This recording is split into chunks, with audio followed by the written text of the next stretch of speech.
kung ating titignan dito in advance forecast, halos sa part pagitan po ito ng boundary ng ating pong bansa at part nitong Taiwan. So kung ating titignan dito sa in advance, medyo mababa pa sa ngayon na ito po ipapasok ng ating boundary. Pero kung papasok man, maaari pong taas lang po at walang direktang epekto sa ating bansa.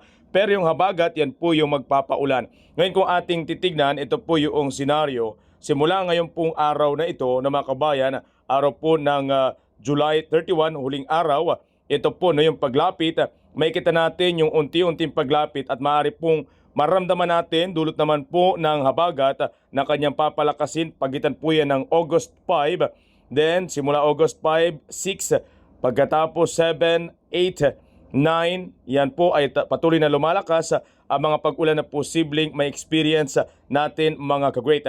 Ngayon ito po may kita natin yung kanya pong senaryo kaya bagamat ito po kung sakali hong hindi po tatama sa bahagi ng kalupaan ng ating bansa, maghanda naman tayo sa habagat dahil may kita natin yung ilang parte ng Cebu sa ngayon dulot po nitong buntot na bahagi naman ng LPA nakaranas na po ng pagbaha.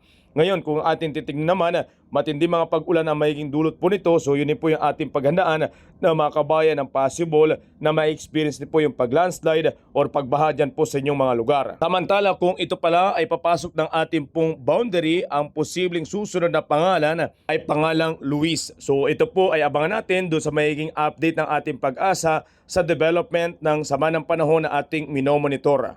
Pero balikan natin sa kasalukuyan, yung LPA ay nandito pa rin po at patuloy na minomonitor. Nakikita natin yung malaking bahagi ng Luzon mula sa bahagi ng Ilocos, Lawag, Cabugao, Manabo area, part ng Ilagan, bahagi po ng Dilasag, and then Madela, part ng ating Baguio, Bagyas, Casibo, San Jose, Tarlac, San Carlos, Gapan, Maria Aurora, and then Olongapo, Metro Manila, Lipa, bahagi ng Polillo Island, ang part naman ng Mindoro ay makarnas po ng makulimlim at pag-ulan. Then bahagi ng Rojas, Antique, Iloilo, ang part ng Bacolod, Negros, Cebu, bahagi ng Bohol, then Leyte sa part ng ating Tacloban, ilang parte ng Samar, bahagi rin ng Mindanao sa part na area ng ating Cotabato, Jensan, Coronadal, Libak, Kidapawan, Arakan, Balensa, Malaybalay, ang bahagi ng Butuan, yan po'y posibleng makarnas ng mga posibleng pag-ulan. Then bahagi ng Zamboanga, Ipil, Siocon area. Yan po yung mga area naman na maaari pong makaranas ng maulap na papawirin. Halos malaking bahagi ng ating bansa ay makaranas po ng maulap at kalat-kalat na pag-ulan. Maliban na lang sa mga lugar na may kita natin na plain green sa part ng ating Gonzaga, Bagao, Linawan, medyo okay ang panahon. Ilang part ng Palawan medyo okay rin. Then sa part ng ating Mindanao, ang ilang bahagi ng Gensat at Banganga, medyo mas okay ang panahon sa lugar na yan. Maliban lang sa una nating nabanggit na asahan po yung mga pag-ulana.